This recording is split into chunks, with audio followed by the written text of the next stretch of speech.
Welcome to Violin Adventures number 182. This week we get the Pochette set up and play it. It's also Passover week, so this is our Passover edition. Well, I've decided we're going to go ahead and finish off the edges, and then I've been trying to think. Normally I would varnish it and then put the decoration on. But that means that when the varnish gets chipped off, the decoration will chip off with it. So I think maybe I'll finish the edges, then I'll put one decoration on, varnish it, and put the finishing touches on after that. We'll see how that goes. Okay, to finish off these edges, I'm going to need a knife, a file, some different size scrapers, and a little bit of sandpaper. We don't like to use sandpaper on the top, but around the edges it's okay. I may also need a little gouge. And I think it's too much glare with the light on, so we got to turn the light off. Hopefully I can see better to get in the details. There, natural light just doesn't give you all that glare like I was getting.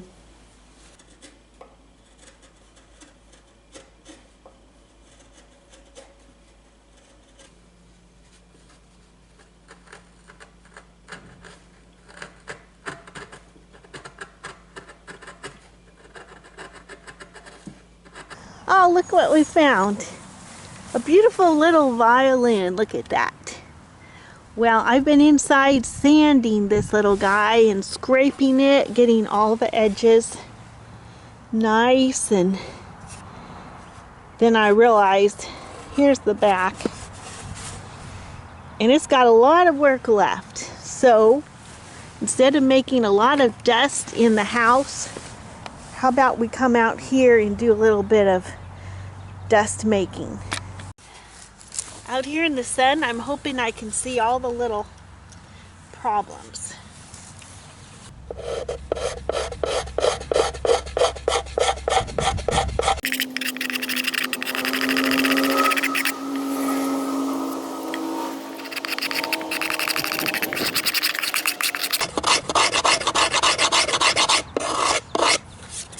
You can hear how noisy this little box is. I mean, that's a good sign when you've got a full-size violin. I'm still curious how this guy is going to sound. He's so little, I know that the tone isn't going to be that great, but it sounds like it's going to have some good tone.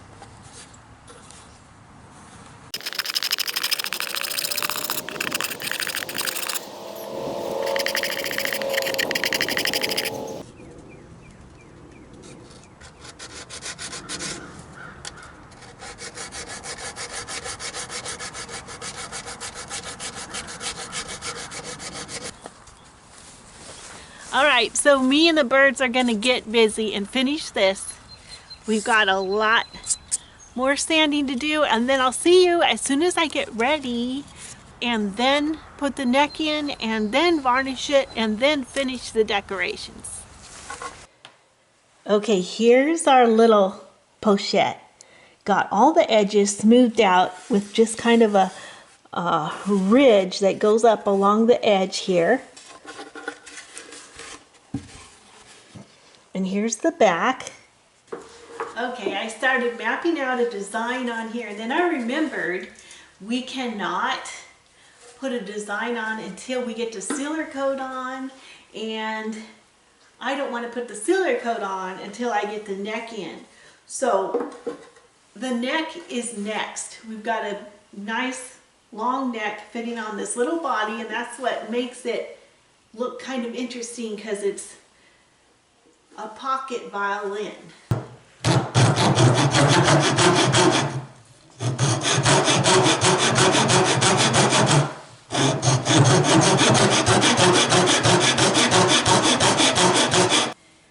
Okay, it's late at night. Today we had a day off because of the first day of Pesach, where we take the day off And so now it's after sundown and I've got a new batch of glue and I'm ready to put the neck onto our little pochette.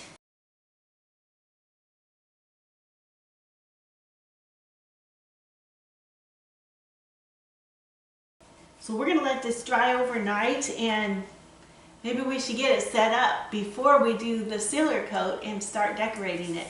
We'll see how far we get. Okay, getting the clamp off. Let's see how this turned out.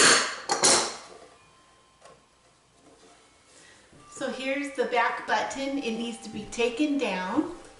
I've got to put on a lower nut and an upper nut. Get a bridge and a sound post.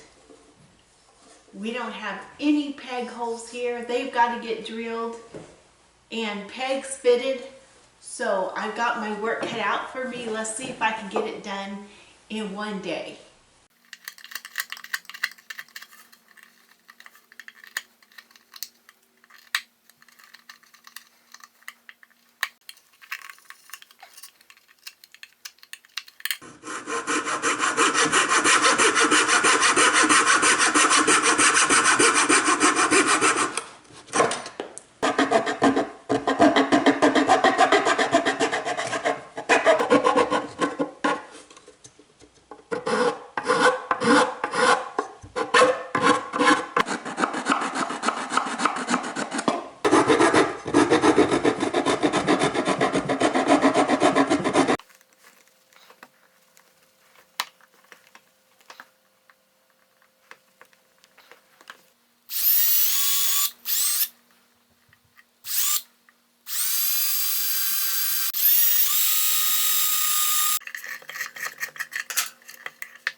Our little pochette is finally set up, and I was trying to decide what size bow. We don't want it much longer than the violin because they've got to fit together in a pocket, right? So I picked a half size. The quarter size was just too short. So I got a half size bow. You would have played it down here, but I don't know any little dance tunes, but I'll just give it a try.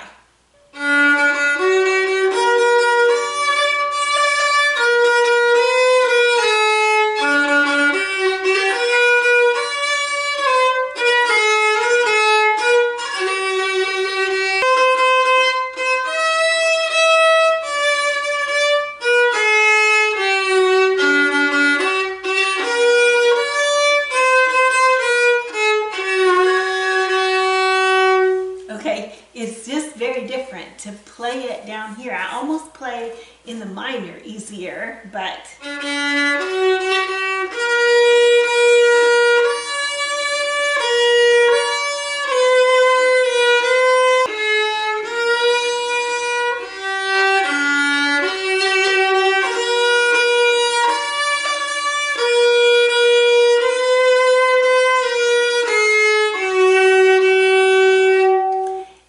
it's got nice volume, which really surprised me. It doesn't sound to me like a little quarter size. Of course, I did make this more full size in a couple places. So here it is, our little pochette. Now I'm going to try playing it normally so you can get a feel for the sound a little better.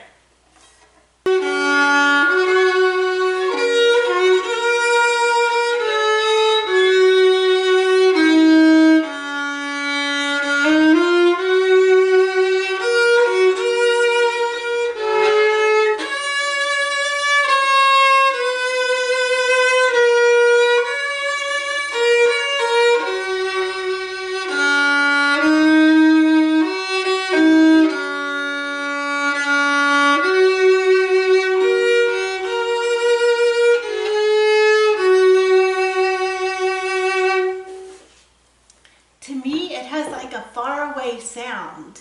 It has a good sound. It's nice and full, but it has like a little bit of a sad tone in there. So this is half-size strings, so I have to get used to playing my fingers closer together.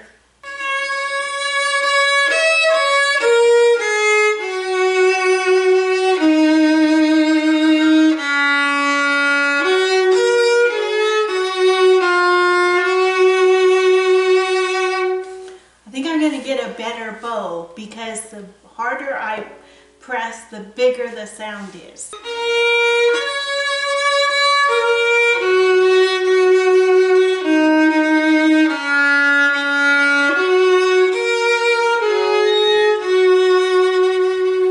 Anyway, I'm pleased with the sound. It seems to be very pleasant. It doesn't have any piercing. It's a nice full sound, and I'm not sure what to think. What are we going to do with this little guy? You know, we put that little tiny bass bar in there, but it's got a good sound in the bass.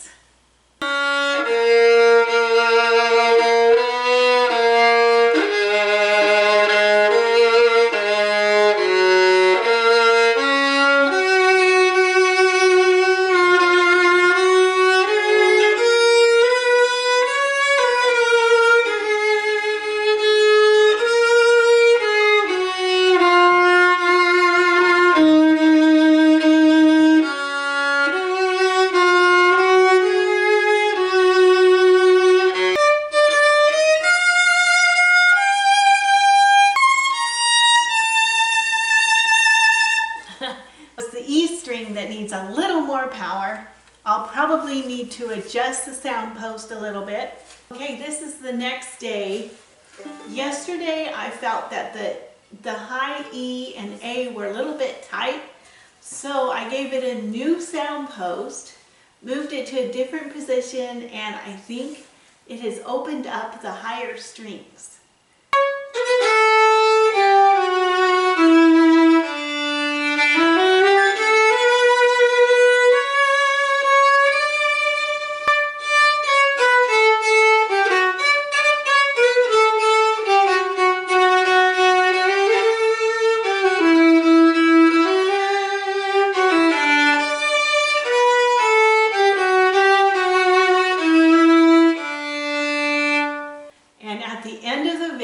We'll do Shalom.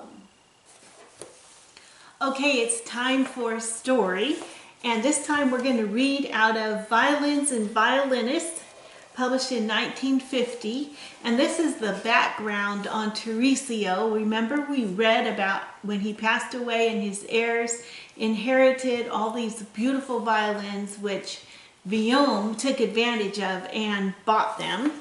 So let's hear the background of Teresio. And I have my gavel ready because there's one part in the story that I have to use it. Teresio, Chapter 9. Real cranks are by no means as frequent as ones tend to believe. What looks like eccentricity is often nothing more than a vain rebellion against tradition and conventional habits, or a consequential pose with the object of singling oneself out from the crowd. The real crank follows stringent rules. In his mental makeup, there is a good deal of weakness, but also some strength which combine in a remarkable way.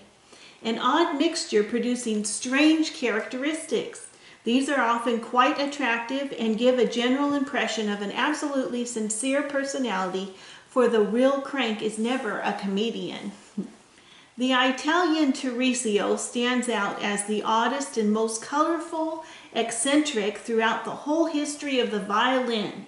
His morbid greed for old bowed instruments is reminiscent of the figure of Cardillac, the goldsmith, in E.T.A.'s Hoffmann Tales of the Lady of Scuderi, who is so enamored of the trinket he has produced that he commits a murder to get it back. Teresio, too, might have been capable of any crime if a major piece of his collection had been removed from his care. Regarding his origin, it is only known that he was a native of Milan, where he was born in the 1790s. and that he came from a very poor family. He never went to school and remained illiterate throughout his life. He was apprenticed to a carpenter, but in his leisure time he trained himself as a violinist. When he was 20, he began to travel, wandering throughout the length and breadth of Italy. At night, he would fiddle in an inn for his supper and a drink, and during the day he called at peasants' homes to mend broken chair legs, shaky cupboards, and other pieces of furniture. While doing this kind of work, he never ceased to watch out for old violins and to inquire in the villages if it might be possible to find one in the locality. Such discoveries were not too rare in the villages of Lombardy in those days, as about 200 very good violin makers had lived in the towns of northern Italy. Teresio was gifted with a kind of sixth sense for tracking down such instruments. On his wanderings, he always carried with him a number of worthless violins, which he had mended and polished to look like first-class instruments. These were the bait for the owners of good but often inconspicuous violins, which were in many cases badly in need of repair. With pleasure, the owners agreed to have their junk exchanged for a shiny new violin. If only parts of an old instrument were to be had, Teresio bought them for a few copper coins. He bought everything he could lay his hands on: fingerboards, peg boxes, bridges, bellies, broken backs, and tailpieces. He was devoted to old labels and took a special interest in them. Most of these he begged in the monasteries where he offered to repair broken instruments. He managed to acquire many labels and other parts in this way, and was often presented with instruments which seemed beyond repair. When he returned to his shabby garret in Milan, he was usually laden with objects he had collected in the country. He lived on the top floor of a dirty inn in the Via Legnano near the Porta Tenaglia. I'm sorry, I'm probably mispronouncing these words. There he scrutinized his acquisitions. Within a short time he had developed an almost uncanny gift for discovering masterpieces made by Italian violin makers. Every instrument of value he could lay hand on he stored carefully, and less important pieces were earmarked for sale at a later date, and his collection of apparently valueless parts were assembled into violins for barter, including labels by famous makers. That is where my gavel comes out. It is so wrong to put labels of famous makers in violins and deceive people. That's where he went wrong. After 15 years of traveling, Teresio was the owner of the most comprehensive collection of old Italian bowed instruments ever seen under one roof.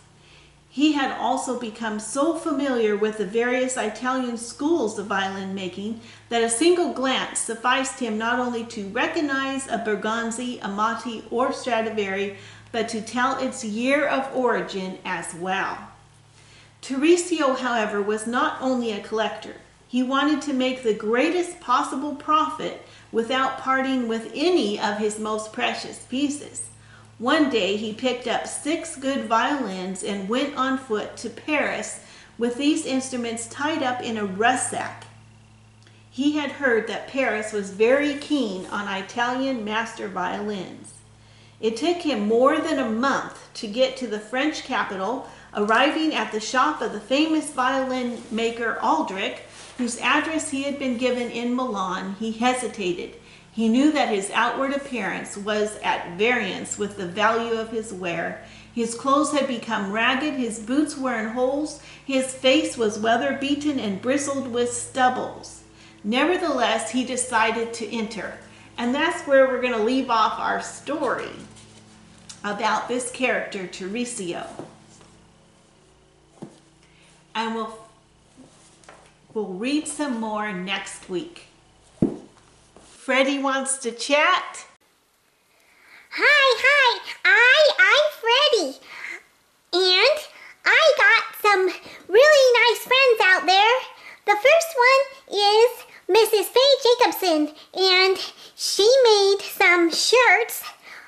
with messages on them. So here they are.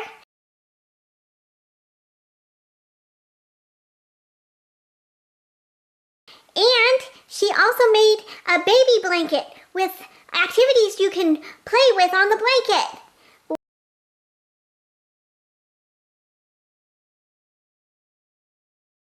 Wow! Next is my friend, Mr. Thomas Pinch, and he's playing a beautiful song on the organ.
Thank you, Mr. Pinch. Thank you, everyone, for sending in your projects. And don't forget the 200th episode. Bye. And if you'd like to subscribe to Mr. Thomas Pinch's channel, there's a link in the description box below. The Hebrew Minute. Okay, today comes our package from Israel once a month. And so I thought I would share it with y'all since this is a special week. It's Passover week, so let's see what's inside here. Here it says the state of Israel is 76 years old, and that is so true. Israel is a miracle. Only God could preserve it, and now they have their own state again. Here's a little book. It says Heroes of Our Land. Soldiers in the IDF the Promised Land. Okay, this is a beautiful little dish handmade by a potter in Israel. Here's the sweetness of Israel. Chocolate covered cashews with coconut. And these are pistachio covered pecans. Box of dates. The dates are always so good from Israel. I have roasted almonds grown in Israel. Here is a mango jam. Toning mask for your face. Antioxidant eye cream. And a little booklet that describes the makers of all these products. And one of the purposes of this box every month is to support the Jews who live in Judea and Samaria. And if any part of Israel belongs to them, it definitely Judea and Samaria. Those are places where so many biblical stories took place. Of course, the whole land belongs to Israel, but they always have very interesting little anecdotes in this box. So there you have it. There's our Hebrew Minute. All of these things are made in Israel, and we like to support them by ordering a box each month. Thank you so much for watching. Thank you to all the new subscribers. Thank you for your comments and for your thumbs up. And we'll see you next time. Bye.